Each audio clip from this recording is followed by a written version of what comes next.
Well, good morning, everyone, again, and happy Father's Day to all the dads out there. I hope that your grass is green and that your steak will be medium rare today. Right, Rodney? Medium rare? Amen. Amen. How many medium rares in the room? How many? All right, do we have any, medium, well done kind of people? Nobody eats it with ketchup, right? Anybody eat it with ketchup in the room? We'll bring in the elders to pray over you if that is the case there. So... it's a great day. If you're watching online, we're glad that you're watching there.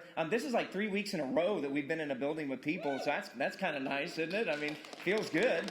So it's like almost becoming a habit again. It's great. So, but if you're watching online, we hope you're healthy, you're well, you're safe. We hope you're having a great day. We hope whenever you feel comfortable, we'll see you in person as well. If you're new watching online, be sure to hit Corinth.cc, fill out that I'm new page. If you're in the room and new, fill that out as well. And we would love to get in touch with you. Also, thank you again for your continued generosity. You all have been just amazing. You've been off the charts.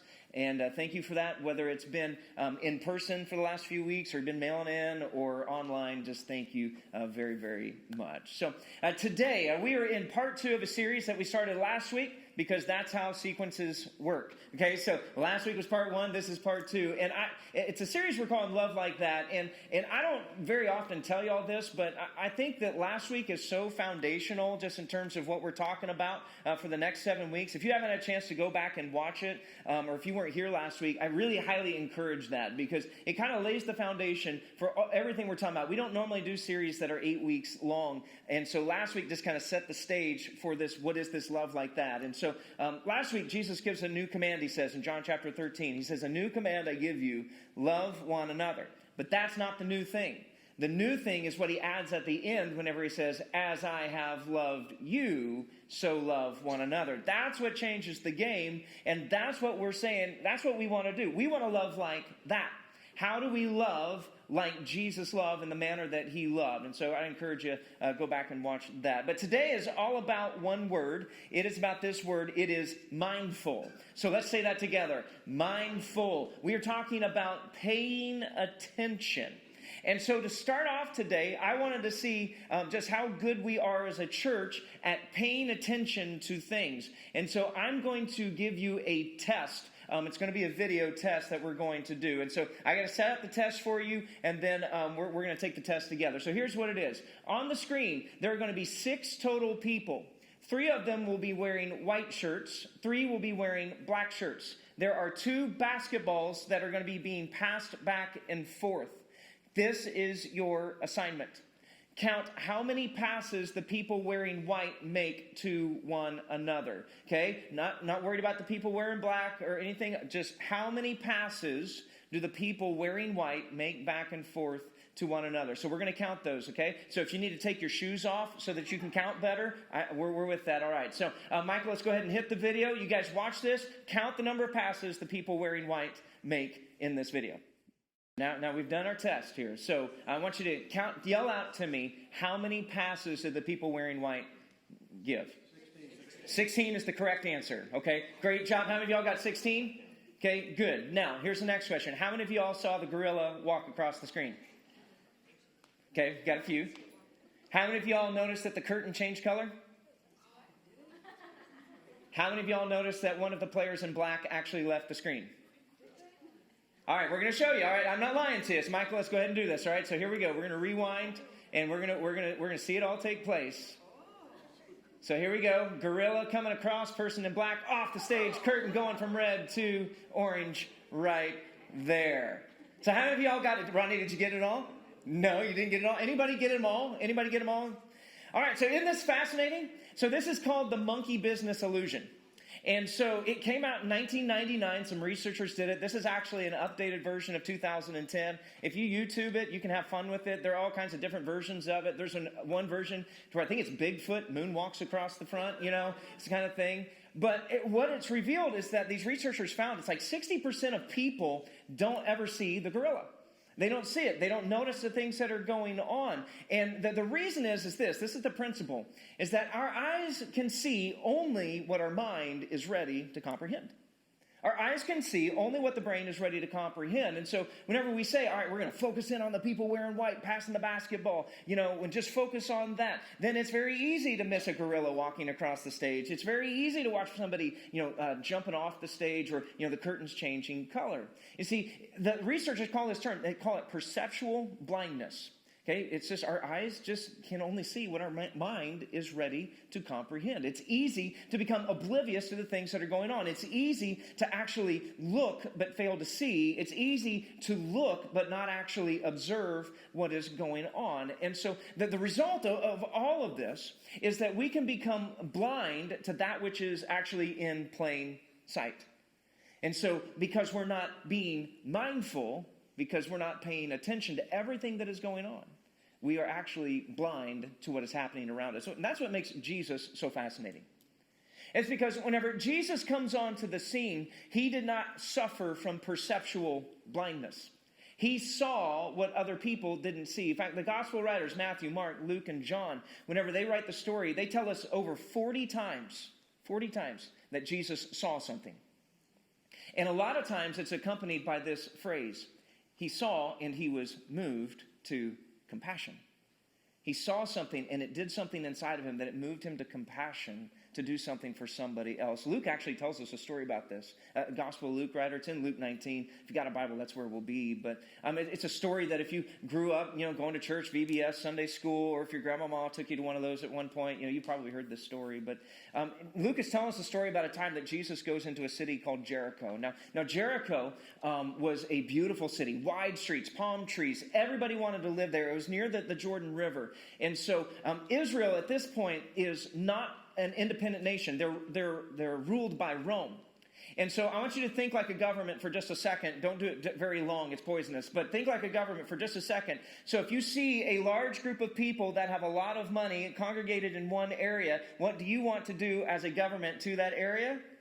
Tax them, right? And that's what they wanted to do. It's like there's a revenue source right there. And so they were going to tax them. But the way that Rome did taxes was different than the way we do taxes. They didn't have like a centralized IRS. They had these tax collectors that would go around and collect the money for Rome and send it to them.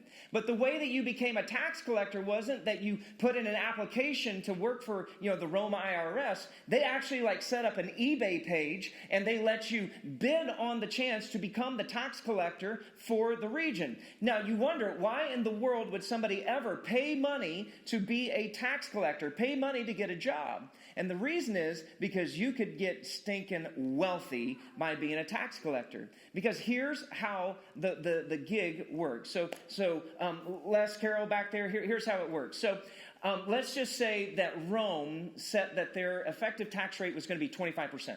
Okay, 25% of all your money goes to Rome, and they said to me, because I won the bid to become the tax collector, you need to make sure that you get less than 25%.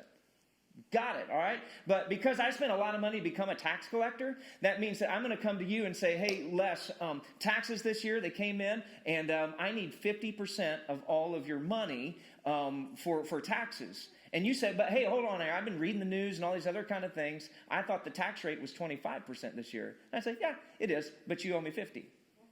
And you would look at me and say, you scrawny little twerp, I can break you. I can do that. And I'd say, you are probably right, But here's the thing. I've got like a Roman militia with me right here, a Roman army. And these guys with the swords and the clubs and the spears and things, they think you need to give me 50% as well. So how about we say 50 and we don't make it 60? And you go, fine, here's the check.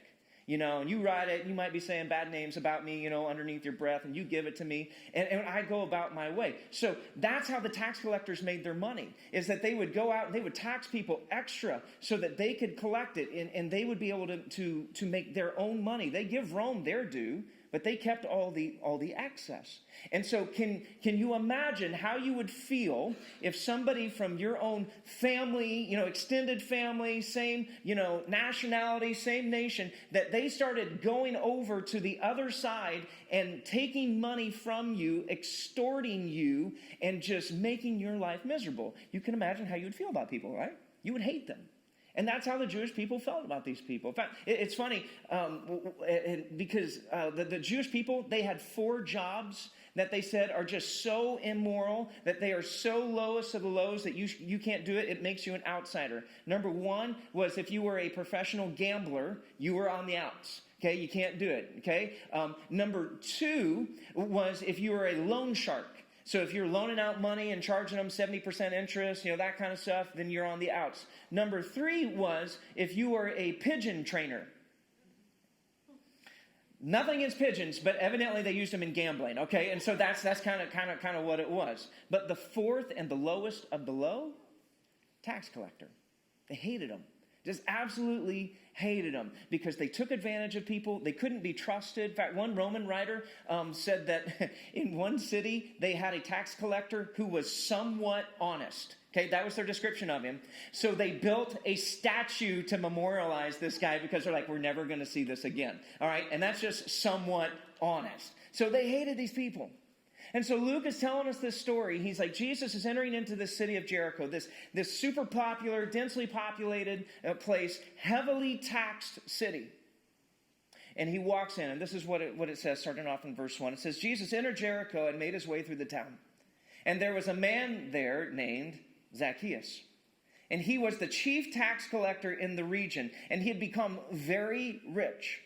And he tried to get a look at Jesus, but he was too short to see over the crowd. And so he ran ahead and climbed a sycamore fig tree beside the road, for Jesus was going to pass that way. So Luke tells us there's this guy named Zacchaeus, and he tells us three things about Zacchaeus. First thing is he is a tax collector, but he's not just a tax collector. He is the chief tax collector. So that means he is Bernie Madoff, is what it is. He is the guy sitting at the top of the Ponzi scheme. So he's not only ripping off his people, he's ripping off the people who are ripping off his people. It's a good gig, all right? And because that's why he's very wealthy. That's the second thing that Luke says. He's loaded. Because if you're sitting at the top of the pyramid scheme, you generally are the most wealthy. And then he tells us that he was a short man. That Zacchaeus was short. He was so short that if he sneezed, his head hit the floor. Okay? He's short. He's so short that if you asked him for $5, he'd say, sorry, I'm a little short. Okay? He's so short that if he played golf, every time he played golf, it was mini golf. Okay? He's so short, he once fell off the toilet and broke his leg. Okay? Zacchaeus, you really got to hand it to him because he couldn't reach it anyway. All right? So it's Father's Day. Come on, y'all. Come on.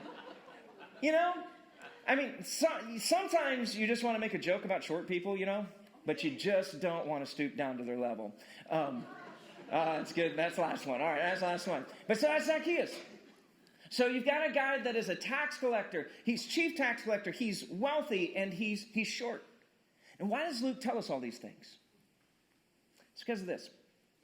Every single one of those things looks like it is going to prevent Zacchaeus from seeing Jesus. It's going to keep him away from Jesus. There's no way that he's going to be able to get to Jesus. That's why the dude's using his little arms and legs to climb up a tree to just try to be able to see him. All these things look like they're going to keep Zacchaeus from seeing Jesus. And the thing that Zacchaeus wants most at this point in his life is to be able to see Jesus. That's what he wants. He's tried this life of increasing his wealth. He's tried to find happiness in his prosperity. He's trying to find meaning in all these things, and he has found it lacking. And he knows that there's something inside of him. He knows that there's something just going on. He's just like, I just can't live like this anymore. And there's this story about this Jesus guy that's been going around to all these towns. This is getting close to the end of Jesus' ministry here on earth. And there's this story going on, and he's heard about how Jesus, in the midst of his 12 closest friends, that there's one guy that he went to, a guy named Levi, a guy named Matthew, who was a tax collector. That Jesus went up to him and said, hey, come follow me. And somehow, just imagine Zacchaeus has heard about this. I don't know if they had like a tax collector, group message thread or a Facebook group, but he's heard about this Jesus, and so he's like, I got to see him. He's coming to my town. This is that one chance. I got to do what I've got to do to see him. What he wants more than anything is to see Jesus. But what Zacchaeus wasn't counting on was that Jesus wanted to see him. And that's where Zacchaeus' game changed. That he I want to see him more than anything. But what he wasn't counting on was that Jesus was actually going to see him. Listen to what Luke tells us there in verse 5, he says this. It says, when Jesus came by, he looked up. So that'd be another way of saying he saw. He looked, he saw with his own eyes. He saw what was going on. He looked up at Zacchaeus and called him by name. Now, we don't think Jesus knew Zacchaeus, never had any relationship with Zacchaeus before. He just knows his name. And so, Zacchaeus, he says, quick, you need to come on down, and I need to be a guest. I must be a guest in your home today. So Zacchaeus quickly climbed down and took Jesus to his house in great excitement and joy. Because remember, what did he want more than anything? To see Jesus. Jesus saw him. But Luke tells us the people were displeased. He's gone to be the guest of a notorious sinner. They grumbled. See, Jesus saw him, calls him by name. And he saw Zacchaeus like nobody else had ever seen Zacchaeus before. How did Jesus see what others missed when it came to Zacchaeus? How did he do that? He was mindful, right? He's paying attention. Everybody else is just paying attention to the walk, to the parade of things that are going on. But Jesus is the one that is aware enough to be able to notice, hey, there's a guy right up there in that tree. He needs me. So Zacchaeus, come on down. I'm inviting myself over for lunch. Jesus gets to do that. You don't get to do that. I don't get to do that. But Jesus gets to do that. I'm coming over to your house for lunch today. And Jesus does this. Jesus is always seeing things that other people didn't see. I mean, people saw a paralyzed guy just laying on the floor, but Jesus saw a guy who had faith. That the people saw that crowds were harassing Jesus, but Jesus saw people who were being harassed who needed to be taken care of. Jesus was always seeing things that other people missed because he was mindful, paying attention. And so if we want to love like that, if we want to love like Jesus, if we are to love one another as he has loved us, then how do we learn to love like that? Well, we're going to have to be mindful. We got to learn to pay attention. We got to open our eyes. We got to make sure that we're not missing a gorilla walking across the stage or the curtain changing colors. We've got to make sure that we are mindful and paying attention, that we are not perceptually blind, but that we are aware of our happenings and what is going on. And so I just want to give you 3 quick lessons here on how to become more mindful, more aware. Lesson number 1 is this, is that you have to learn to pause your agenda. Because if you were to ask me what is the thing that prevents us from being more mindful, it's really one word answer. It's agendas. Because you realize you all wake up with an agenda every single day. I'm not talking like a political agenda or anything. It's just an agenda. Okay? Like it's a to-do agenda. Everybody has a to-do agenda every single day. Okay? So, John, did you wake up this morning and you know what? I know something that's on your to-do list for today. Okay? You ready? It's to eat. You're going to eat food today, right? Everybody else going to eat food today? Rodney, you're going to have some food today? Absolutely. We're all going to eat today. And so, but we don't have to write it down, but it's just a part of our to-do agenda. We all have that. It's like, I'm going to do that today. Not even really thinking about it, but it's a part of my agenda. Some of us, it's like, I'm going to go take a walk or I'm going to read a book, but that's a to-do thing. We've got to feel agendas. Like we wake up and like, I want to feel happy today. Nobody wakes up in the morning going, you know what? I hope I have a terrible day. I hope I have a terrible day. I hope I'm in a bad mood all day. I hope I get in 7 different fights. And I hope some people live like that, but nobody hopes that that's what the day is going to be like. We have a feeling agenda. We've got to talk about agenda. We have things that we want to talk about. Projects at work. Sometimes some of us want to talk about our feelings. Others of us, it's like we want to talk about football, and hopefully we're going to have it, And so those are our agendas. And the thing that can get in the way of us being mindful and having our eyes open and seeing as Jesus sees is being so stuck on our own agendas that we miss that there are other people around us. See, one of my big concerns about this past 15 weeks of the quarantine is that we have socially and physically isolated and distanced ourselves from other people.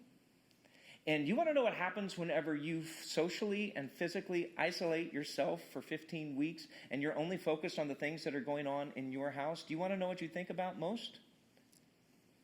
Me and the things that are going on around me.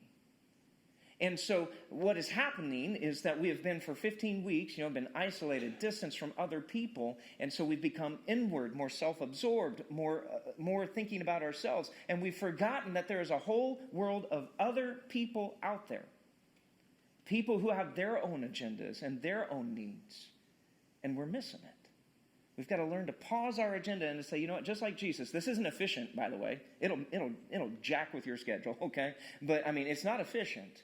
But we say, you know what, I'm going to pause my agenda and just tell me, how are you doing? Tell me what's going on with you. In fact, that's the second lesson, really is. You got to learn to pay attention to others' needs, okay? To what other people need. That's what we're talking about. Learn to pay attention to what others need. I love how the Apostle Paul puts it in Philippians chapter 2. He says this, don't be selfish. We could stop right there, right? But he doesn't. Don't be selfish. Don't try to impress other people, but be humble. Thinking of others as better than yourselves. Don't look only for your own interests, but take an interest in others too. We got to learn to pay attention to what others need. That's what this is talking about, to where we are pausing and we are saying, you know what, I want to know what's going on in your life. I don't want to just be consumed, and I don't want to have a conversation about just me and what's going on with me. Tell me how you're doing. Tell me what's going on. Tell me about your life. Tell me about your family. Tell me about your job. Let's listen. Let's talk. Let's have a two-way conversation and be interested in somebody else. And so if you will take just a conversation audit of yourself and just go, all right, last 7 conversations I've had, how many of those conversations were all about me? And how many of them were about them? We need to get to the place where we're like, hey, I want to talk about you. I want to hear about you. And then if it starts to reciprocate, it just ends up being a nice two-way street. But we've got to learn to pay attention to what other people need. Pay attention and do something about it. Then the last lesson is this. We've got to learn to calm the chaos. Calm the chaos. You know, before we hit quarantine, you know, odds are if I would have asked you how you're doing, or maybe you would have asked me how I'm doing, one of us probably would have said, oh man, we're busy. Busy. Right? Isn't that like the predominant answer you get? How are you doing? Man, I'm busy, burning it at both ends, going both directions. You know, I'm just busy. Now we're like, I'm crazy. You know, it's kind of where it is. I've gone nuts, you know. But it's just this chaos. There's so much going on. And in the midst of all the things that are going on, it becomes easy to ignore the things that are going around us. And so one of the things we've got to do is we've got to learn to calm the chaos. And this is what Jesus did. Jesus did this, right? I mean, the gospel writers tell us that he had this one habit that like seemed to be his supreme habit. And his one habit was this: very early in the morning, Jesus often withdrew to lonely places to pray. That he made sure that he was able to have that one-on-one time with his heavenly Father. And because he was able to have that one-on-one time with his heavenly Father, he wasn't sweating bullets whenever everything else started just going crazy around him. He was able to remain calm in the chaos because he had disciplined himself, trained himself to be in the presence of his Father at all times. And listen, I'm not telling you anything you don't know, right? This is just like simple stuff. And we know this. We know as followers of Jesus, we know that we need to do this. The Bible over and over again is just like, hey, be still, right? Be still and know that I am God. You know, just do that. That's not like a suggestion. It's like a command. Be still. Know that I'm God. I love Psalm 62. It says, you know, let all that I am wait quietly before God. For my hope is in him. And so this isn't anything we don't know, but it's one of those things that, unfortunately, it feels like a lot of us Jesus followers, we just kind of ignore. And we think, well, I know that Jesus did it, but he was like Jesus, and I'm not, and so I don't know that I need to do that. No, you need to learn to calm the chaos. And part of that is going to be learning to be quiet before him. And I know the arguments. It's like, well, I don't have time to do that. You know, I'm busy. I'm blowing and going. You know, I'm microwaving my Pop-Tarts is how busy I am, you know, kind of thing. And so I'm just going. I don't have time. And it's like, I hear you, so let me gently, maybe it's not gentle, but let me just push back on you. Here's what I found. I always have time to do that which I do first. Always got time to do that thing. Whatever is the first thing I do, I've always got time to do that. Isn't that amazing? It's just amazing. I always have time to do that which I do first. And so my mornings almost always start off with my Bible, my journal, my devotionals, and those things. And I work through it because I want to have calm in the chaos and the things that are going on. And you can do that as well. You know, I mean, if it's like, just start off with 5 minutes. And if 5 minutes is easy for you, go to 10. If 10's easy, go to 20. If 20's easy, go to an hour. You know, and just do that. Set the alarm a little earlier. Whenever the kids are taking a nap, do it there on your way to your commute. You know, a lot of folks, I know a lot of y'all, whenever you're driving and everything's blowing and going, you know, you're driving, 45, 60 minutes to get to work.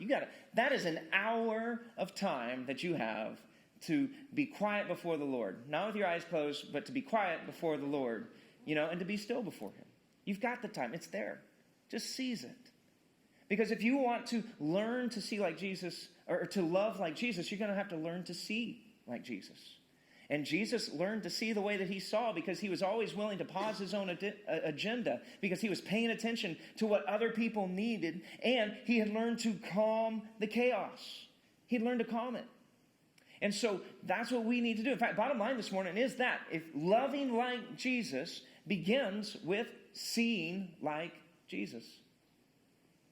You've got to see as He saw. And you want to know somebody who was really grateful that Jesus saw him? He was a wee little man, and a wee little man was he.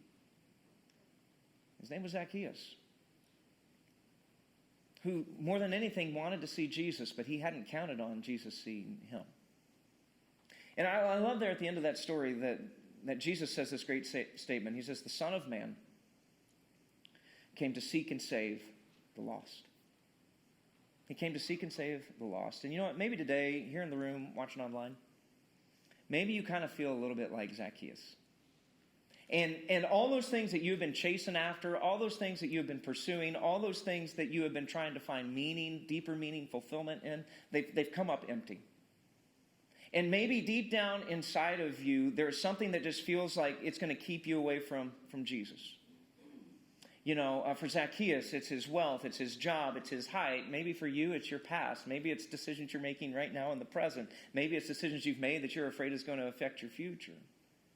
Maybe there are things that you have done, but it all just feels like it's going to keep you from seeing Jesus. And so you've got this same desperation that this guy did, and he's like, I just got to climb a tree. I just got to get up the tree. If I can get up the tree, maybe I can just see him. It's like Zacchaeus didn't even have a plan after that. It's like, I just want to see him. But in all of your hoping that you would at least one day be able to see Jesus, I just want you to remember that Jesus was seeking you long before you ever sought after Him. And if you want to know just how far He was willing to go to show you that He was after you, that He was seeking after you before you even thought about seeking Him, you just go to His cross. And you see how far He was willing to go, His love, where He died on a cross for your sins, for my sins, so that we could have forgiveness, we could have eternal life. And today, you know what, maybe there's something that you need to confess. We all got sins that we need to confess. And so maybe there's something you need to confess, or maybe today, for the very first time, you're like, I want to give my life to Christ. I want to be united with Him in baptism. And so here's the deal: if you're watching online, if you're here in the room, I want to invite you to Corinth.cc Decided, and you fill that short little form out. You tell us where you feel like God is leading you in this moment, and we want to come alongside you, and we want to help you follow Jesus, because following Jesus is the best thing you can do. So here's what I'm going to do. I'm going to pray. And if you're online, I want you to go to that website right after this is over. If you're in the room, I'm going to be here after service. And I would love to just kind of chat with you with what God is doing in your life. So let's pray. God, we love you and we thank you that through Jesus, we can know that you sought after us. And that even before we even thought about climbing a tree to try to get near you, you were looking around and you saw us. You knew us by name. You knew our past. You knew our present. You know our future. You know all things. And so for those of us online or those of us here in the room, maybe today is a day to where some confession needs to take place, where they're just confessing sins to you and just saying, Father, would you please forgive me for? Maybe for others of us, it's for the very first time. It's like, I've never surrendered. I've never followed Jesus. I've never said I want to be, baptized into His death, be raised to a new life. And maybe that's the decision that needs to be made. And so, God, I pray that you would just give them the courage to just say, that's what I want. Others of us, we've been walking with you on and off for years. And maybe today is a day where we're reminded that, we're blind. We're blind to the needs of other people around us because we're so self-absorbed, self-focused. And would you give us new lenses to see the world through today? Because, God, we're grateful that you saw us And we're grateful that you called us to you. And we thank you for Jesus and the hope we have in him. Amen.